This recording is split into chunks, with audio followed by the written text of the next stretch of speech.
Eu estava orando e pedindo a Deus que me desse uma palavra para trazer nesse fim de semana, quando fui surpreendido por Deus com esse texto de Josué capítulo 7. E Deus colocou muito forte no meu coração que essa era uma mensagem dele para os nossos corações e que tinha a ver com a vida da igreja. E é interessante que ao longo da semana,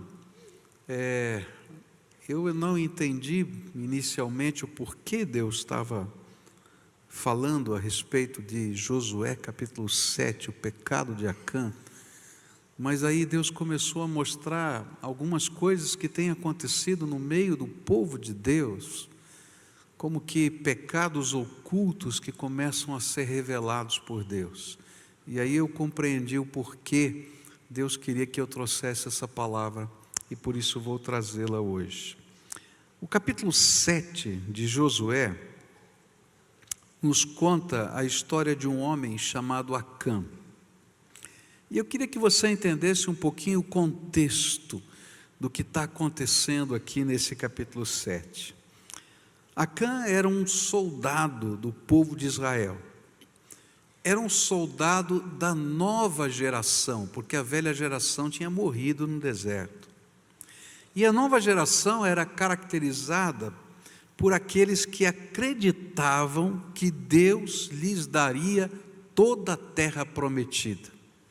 Então esse era o povo, era a geração que cria que Deus era poderoso para dar toda a terra prometida. Por isso Deus estava dando a esta geração a terra prometida.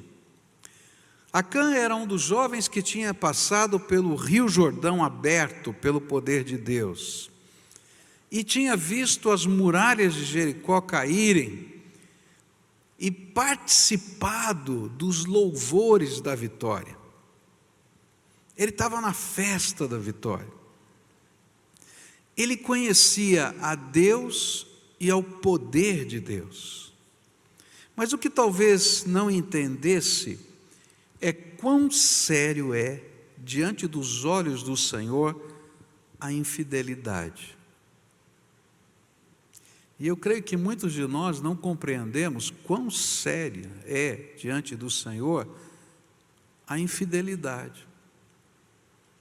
Por isso o ensino central deste capítulo é: cuidado com a infidelidade a Deus.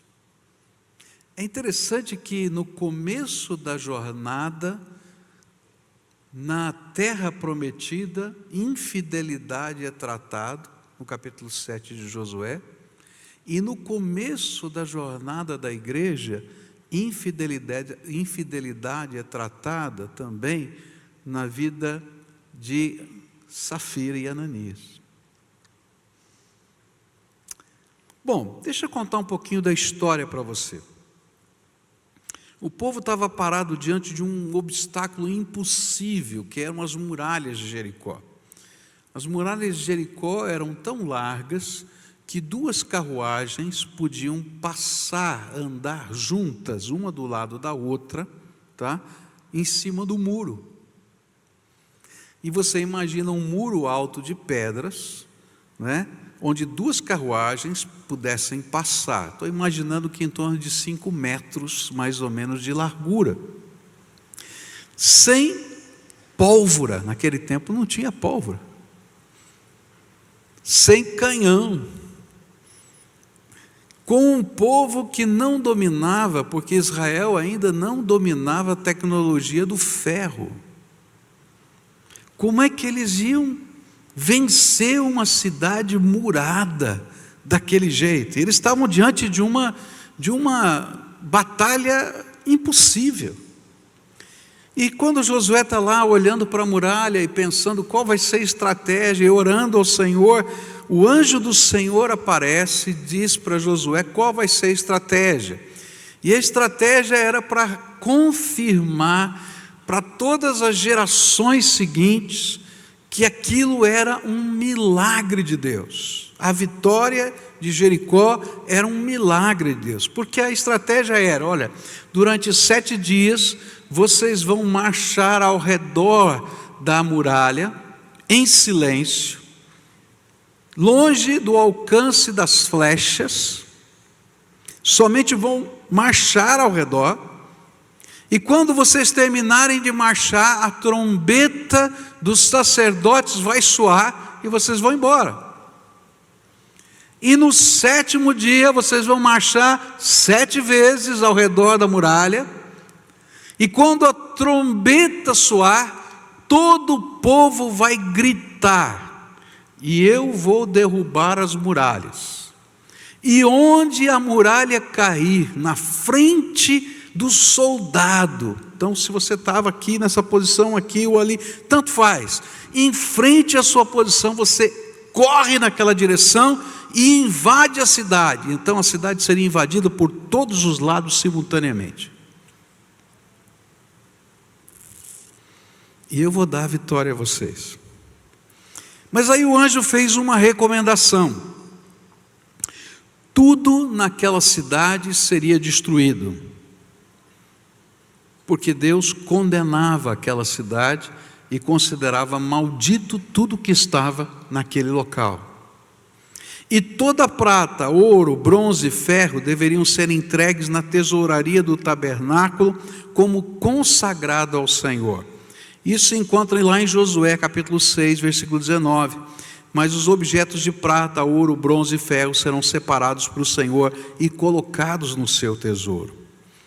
E junto com esta recomendação, havia também uma advertência: se os israelitas fossem infiéis a esse pacto com Deus, receberiam não mais as bênçãos prometidas, mas a desgraça que recairia sobre a cidade que conquistariam. E isso está lá em Josué 6, verso 18. Mas não peguem nada daquilo que vai ser destruído. Se ficarem com qualquer coisa que eu mandei destruir, vocês vão trazer desgraça e destruição ao acampamento israelita. Jericó é conquistado, tem a festa de louvor, de adoração. E aí então Josué manda os espias para verem a próxima cidade, uma pequenina cidade chamada Ai. E aí então os espias voltam e dizem assim: a cidade é muito pequena, a resistência da cidade comparada com Jericó, que tranquilo. Faz o seguinte, não manda o povo todo não, manda só um pedacinho da tropa, deixa o povo descansar. Leva 3.000 homens só, não leva o povo inteiro.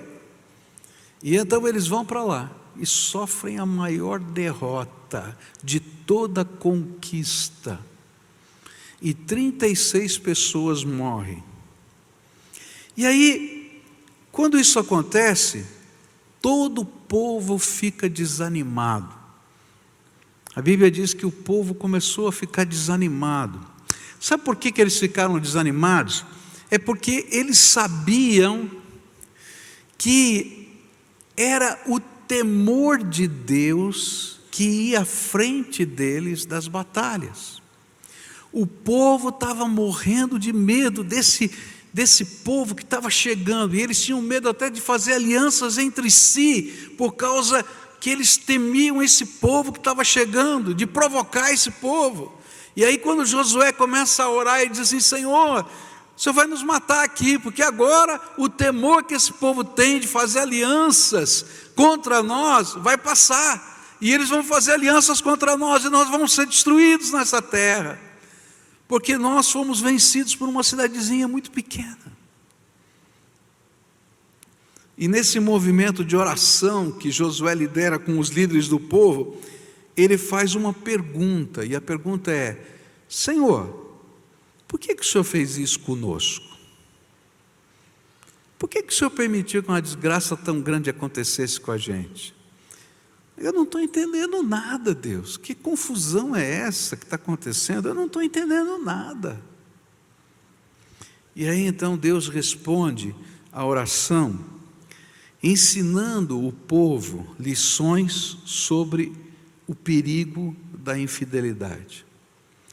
A primeira coisa que a gente vai aprender sobre essas lições de Deus aqui sobre infidelidade nesse texto, é o sentido da infidelidade. Por que Deus leva tão a sério a infidelidade?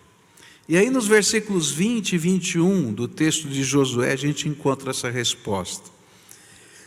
Acã respondeu a Josué: é verdade, eu pequei contra o Senhor Deus de Israel e fiz assim e assim. Quando vi entre o despojo uma boa capa babilônica, uns 2,5 quilos de prata e uma barra de ouro pesando mais de meio quilo, cobicei estas coisas e as peguei para mim, e eis que estão escondidas na terra, no meio da minha tenda, e a prata por baixo. Por quê? Por que Deus leva tão a sério a infidelidade? Porque infidelidade é trocar a Deus, seu amor, suas bênçãos, presença, poder, por alguma coisa ou por alguém. Porque infidelidade, no caso de Acã, foi trocar Deus, a sua bênção, o seu poder, a sua glória, o seu socorro, o seu cuidado por uma capa bonita, por uma roupa bonita, por prata e ouro.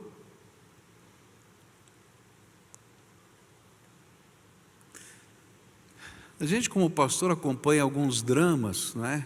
Muito difíceis da gente entender.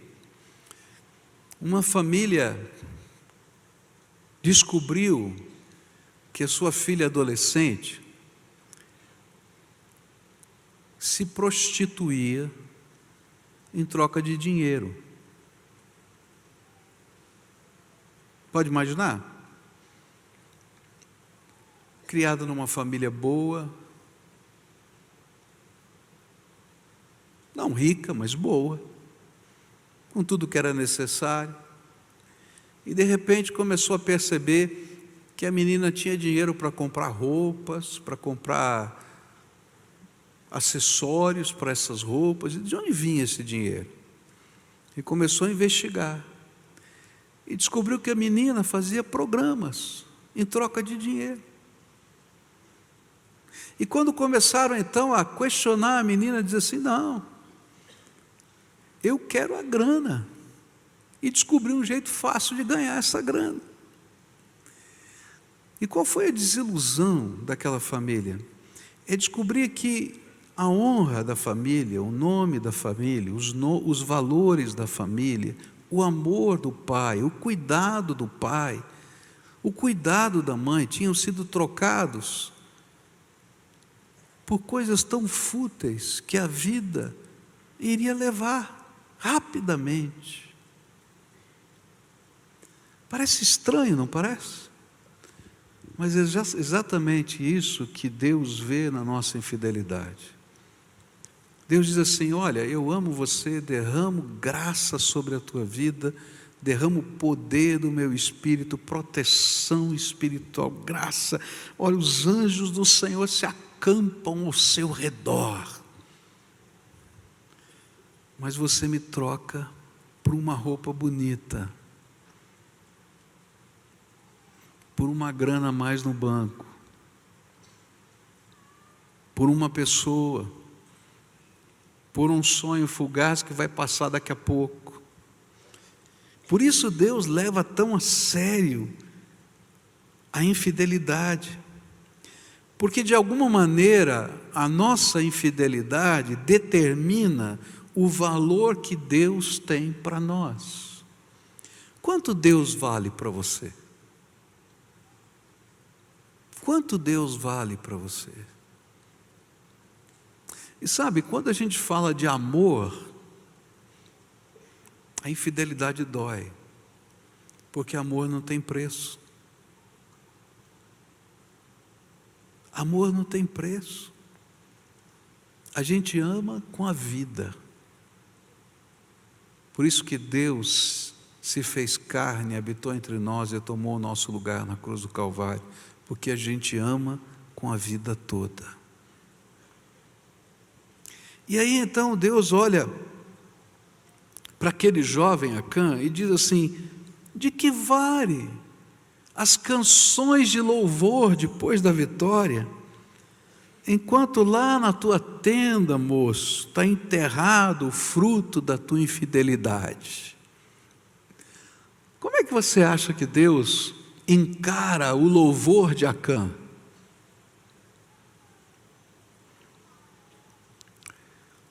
Como é que você acha que Deus encara o louvor daqueles para quem Ele, Deus, vale menos do que uma roupa, um lugar desejável, um relacionamento afetivo, até uma profissão? Segunda coisa que eu aprendo aqui nesse texto é que a infidelidade, ela nasce na mente e ela se transforma em material, ela tem corpo. Então, qual é a materialidade da infidelidade? Como é que o pecado da infidelidade tomou forma na vida de Acã? E aqui a gente vai perceber um processo. No versículo 21 vai dizer assim: quando vi entre o despojo uma boa capa babilônica, uns 2,5 quilos de prata, uma barra de ouro pesando mais de meio quilo, cobicei essas coisas e as peguei para mim, e eis que estão escondidas na terra no meio da minha tenda, e a prata por baixo. O pecado da infidelidade, ele passou por um processo. Acã viu, cobiçou e tomou. Viu, cobiçou e tomou. E sabe, toda a nossa infidelidade começa assim. A gente vê coisas, deseja coisas e a gente pratica coisas. Por isso, a Bíblia vai dizer para a gente: toma cuidado com o teu segundo olhar. O primeiro olhar eu posso ser tentado, no segundo olhar eu começo a ceder à tentação. Ele se viu usufruindo os tesouros. E aí, quando ele começou a imaginar os tesouros, ele tomou para si. E aí a gente vai aprender uma coisa: que o inimigo semeia na nossa mente o desejo.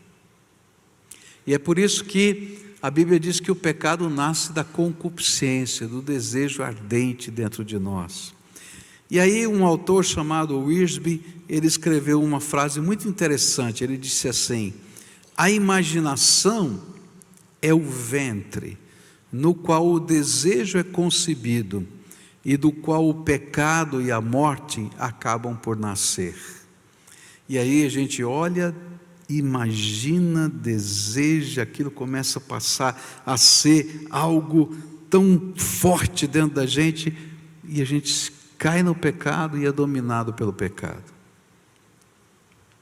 Mas como foi que Deus viu essa materialidade do pecado? E isso aparece nos versículos 7, ou melhor, de 10 a 12, do livro de Josué, capítulo 7. E o Senhor disse a Josué: levante-se, porque você está aí prostrado. Ele estava orando, clamando a Deus: por que o Senhor fez isso conosco? E Israel pecou, violou a aliança que eu lhe ordenei, apossou-se de coisas consagradas, roubou-as, escondeu-as e as colocou junto dos seus bens. Por isso os israelitas não conseguem resistir aos inimigos, fogem deles, porque se tornaram merecedores da sua destruição.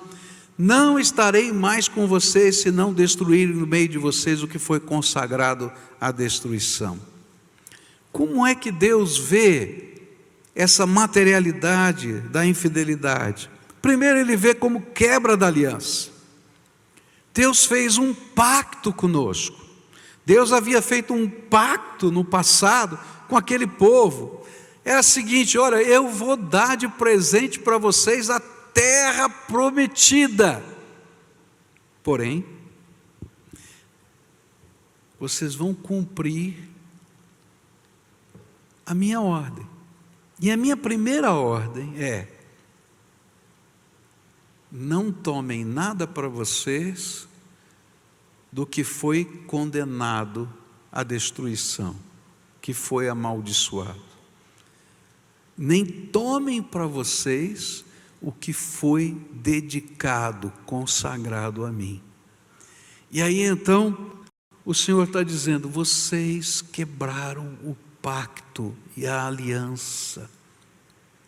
Toda vez que a gente anda com Deus, e quando você toma uma decisão ao lado de Jesus, e quando você entrega a sua vida ao Senhor, e quando você começa a buscar a face de Deus, Deus celebra um novo pacto e uma nova aliança conosco. Esses memoriais que nós vamos usar daqui a pouquinho, a ceia do Senhor, nos ensinam que estes memoriais, o corpo de Cristo e o sangue de Jesus, são a assinatura de Deus num pacto que Ele está fazendo conosco, numa aliança que Ele está fazendo conosco, que Ele vai derramar sobre nós o Seu Espírito Santo, que Ele vai escrever a Sua lei sobre o nosso coração, que Ele vai permitir que nós sejamos templo do Espírito Santo, que a bênção de Deus vai estar sobre a nossa vida, que um dia nós vamos morar com Ele por toda a eternidade no Seu céu. Tem muitas coisas na aliança de Deus, na nova aliança de Deus, mas a nova aliança de Deus também tem requisitos.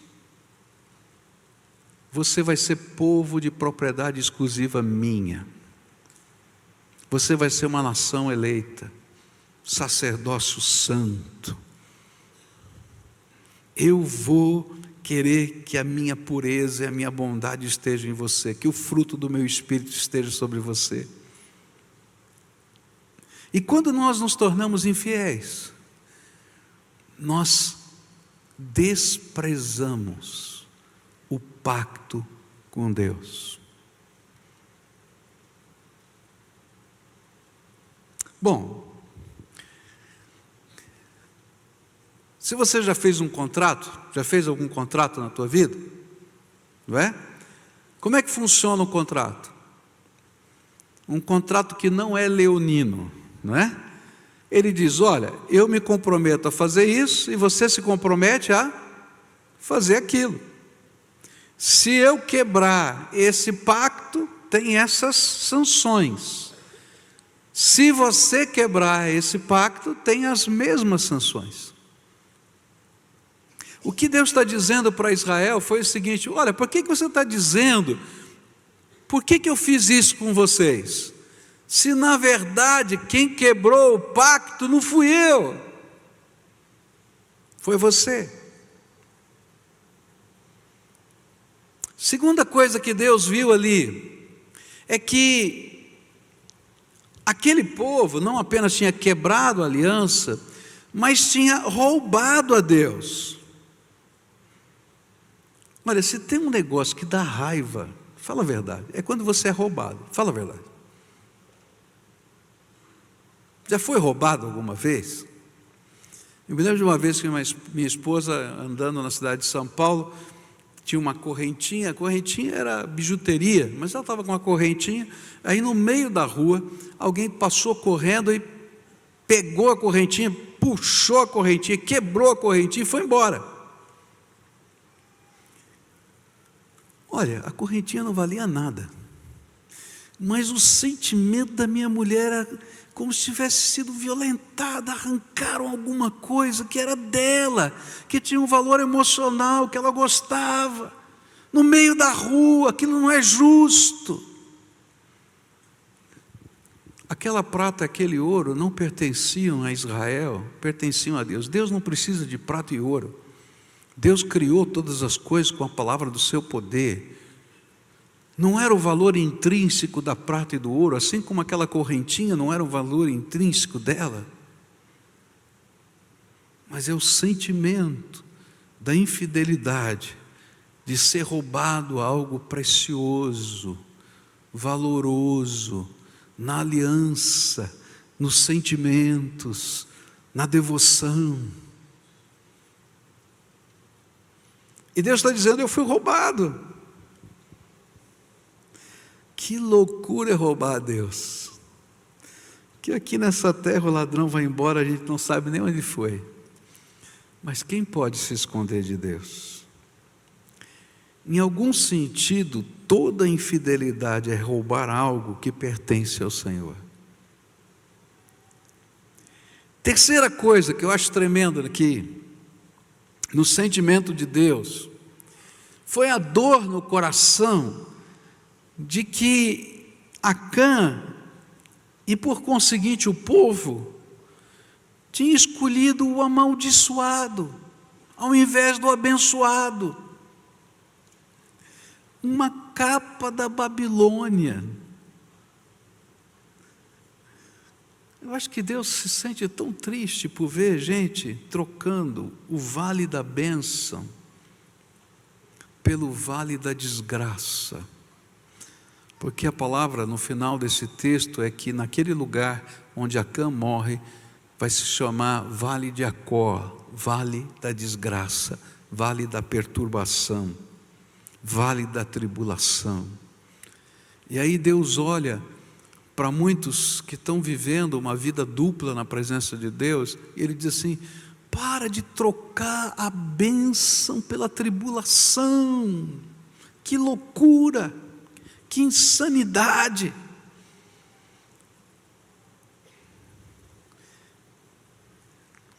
Outra coisa que doeu no coração de Deus foi a mentira. A Bíblia vai dizer no versículo 11: Israel pecou, quebraram a minha aliança, aquilo que eu lhes havia ordenado, pois tomaram as coisas condenadas, furtaram, mentiram, e até debaixo da sua bagagem o puseram. E eu fiquei pensando, mas Acã não mentiu? Como é que foi esse negócio da mentira? Porque quando ele foi revelado, porque o pecado dele foi revelado, ele não se acusou, o pecado dele foi revelado, ele prontamente não tinha como fugir, ele disse o que tinha acontecido. Então, onde estava a mentira? Sabe onde estava a mentira? No louvor da vitória. Tem muita canção cantada nos cultos das igrejas que Deus olha como mentira.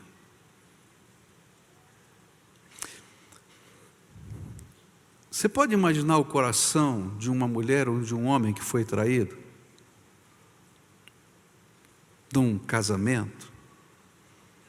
Uma das coisas que passa pela cabeça é: toda vez que você me disse eu te amo, você mentiu para mim. De que vale dizer eu te amo, se a infidelidade faz parte da tua vida? Não é verdade isso? Mentiram quando me louvavam, quando levantavam as mãos.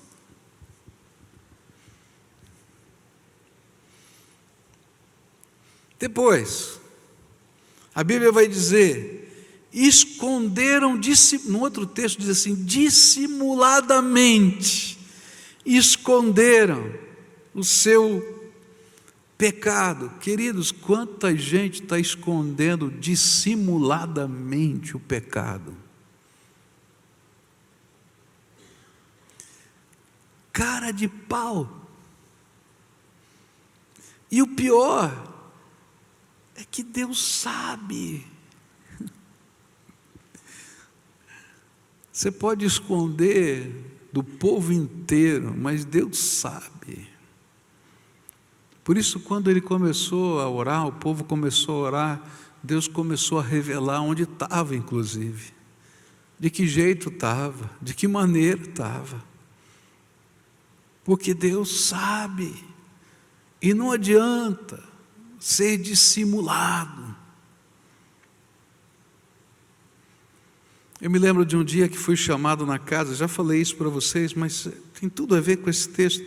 Um dia eu fui chamado na casa de uma senhora para resolver um problema de marido e mulher. Complicado ser pastor.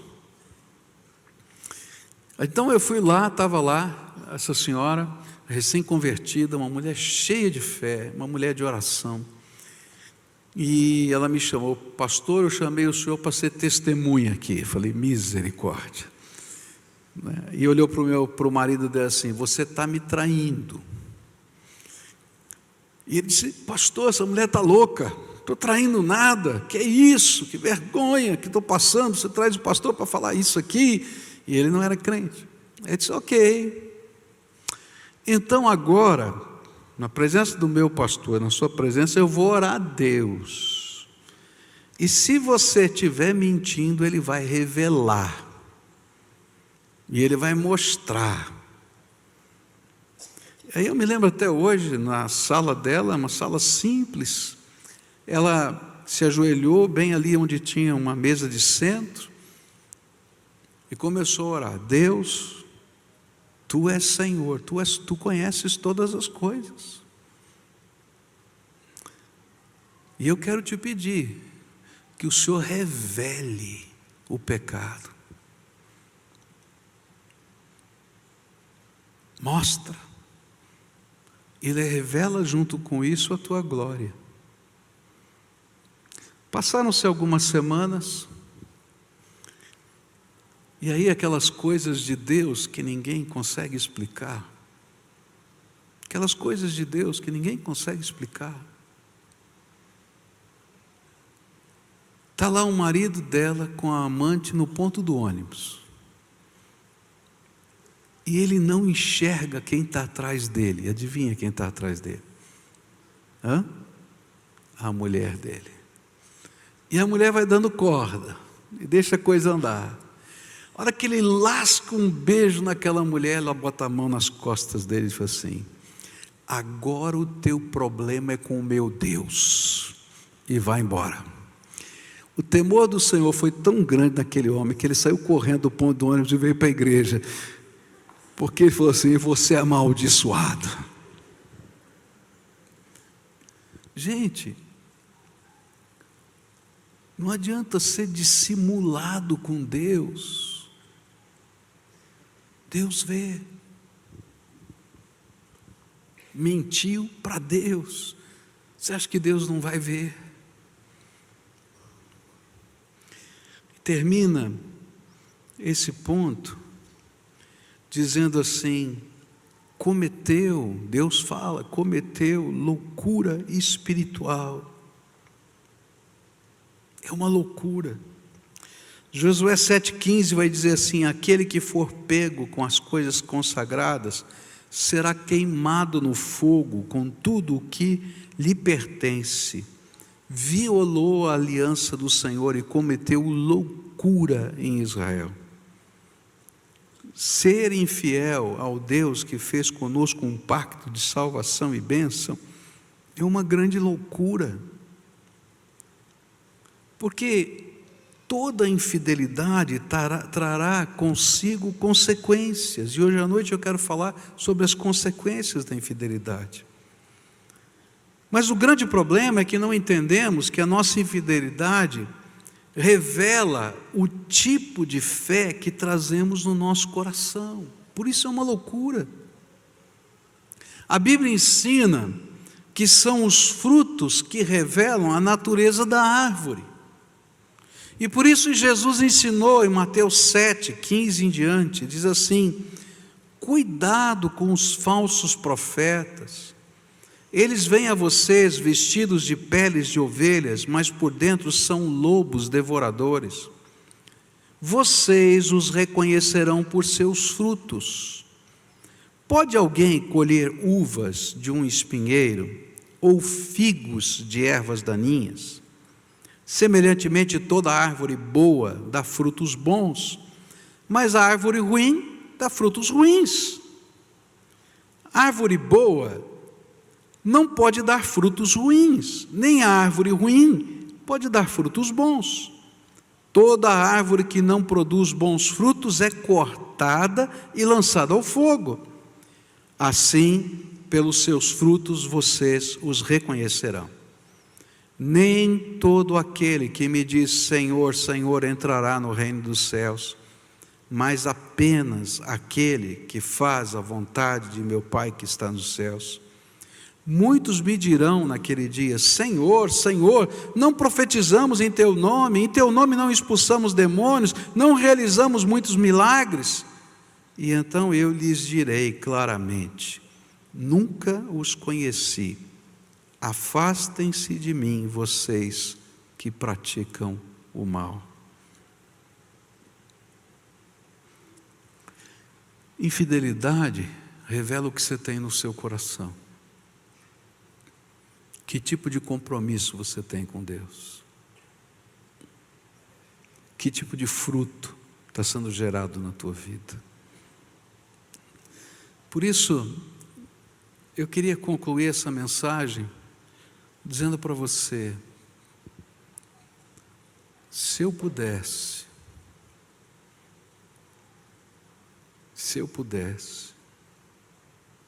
e vou dizer, se Deus pudesse, Ele iria lá no lugar onde essas coisas estão acontecendo na tua vida e arrancaria você de lá. Mas num relacionamento de amor não é assim que funciona. Fidelidade ou infidelidade é resposta do compromisso de amor que a gente tem com Deus.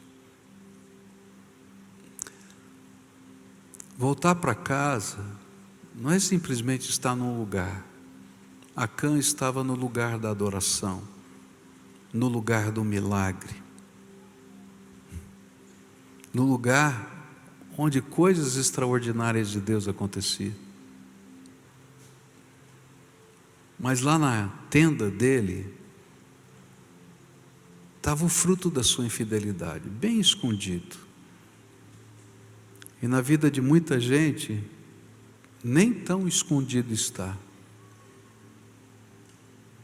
Como se Deus não pudesse ver o que está dentro da gente. Hoje, eu venho aqui para pedir algumas coisas a você. Em nome do Senhor Jesus. A cura para a infidelidade, ela acontece primeiro na confissão, onde a gente olha para o Pai e confessa a nossa infidelidade. Mas ela não pode parar na confissão. Ela tem que passar pela santificação, pela limpeza, onde eu pego o fruto da minha infidelidade e destruo, custe o que custar. Custe o que custar. Algumas semanas atrás eu conversava com uma pessoa que Deus tem trabalhado para sair da infidelidade. E para sair da infidelidade ele teve que renunciar ao seu emprego. Custe o que custar. Está entendendo? E não pode parar na santificação. A gente tem que dar um passo a mais, que é reparação. É quando a gente está disposto a reparar os danos que a gente cometeu com pessoas, com coisas, com a vida. E não pode parar na reparação. Tem que permanecer no temor do Senhor. Sabe por que o temor do Senhor é o princípio de toda sabedoria? Porque quando a gente não teme a Deus, a gente não tem vergonha na cara, e esconde a capa, e esconde a prata, e esconde o ouro debaixo da nossa tenda, como se Deus não visse. Nessa manhã eu queria convidar você a orar junto comigo. Logo depois a gente vai celebrar a ceia do Senhor juntos aqui. E a Bíblia diz o seguinte, que antes de comer desse pão e de beber desse cálice, que a gente tem que examinar-se a si mesmo e discernir o corpo de Cristo que está entre nós. Nós somos o corpo de Cristo. E se a gente não é capaz de discernir a presença do Senhor entre nós, então só nos resta o juízo do Senhor sobre nós. Então nessa manhã eu queria convidar você a ficar de pé, todo o povo de Deus que está aqui, fique de pé.